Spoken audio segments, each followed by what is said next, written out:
तो चलित वर्ष हाईस्कूल सर्टिफिकेट परीक्षा रे जो मध्यमा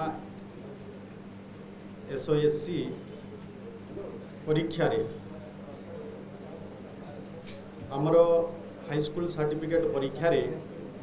फॉर्म फिलअप करथिले 5,10,779 जन एवं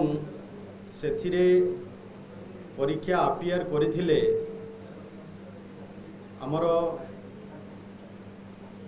5,02,417 सही भली सेथिरे परीक्षा रे चलित वर्ष पास करिछंती 4,84,863 एवं पास परसेंटेज हला 94.93% एवं सेथिरे आमर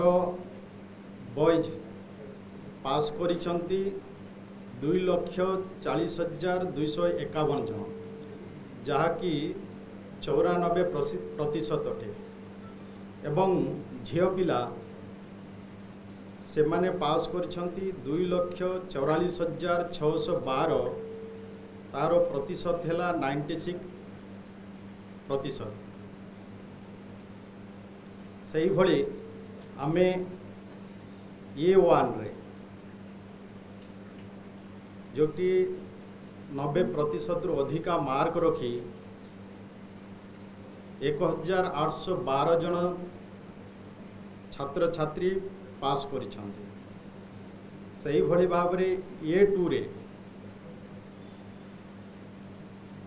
12,200 जन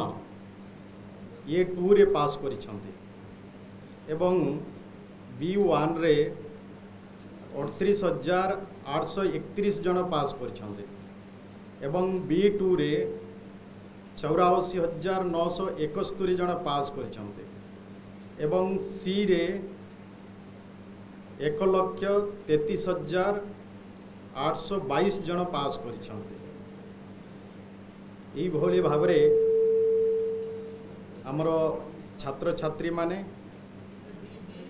हाईस्कूल सर्टिफिकेट परीक्षा रे जदि D रे 1,46,154 जन एवं E ग्रेड रे पास करिछंती 67,013 जन E रे पास करिछंती। आमर टोटाल पास करिछंती 4,84,863 जन एवं कौनसी स्कूल रे जीरो रिजल्ट है नहीं सबु स्कूल रे पिला माने पास करिछंती एवं आमर जोटी 100% रिजल्ट होइथिबा स्कूल हैला 3,273।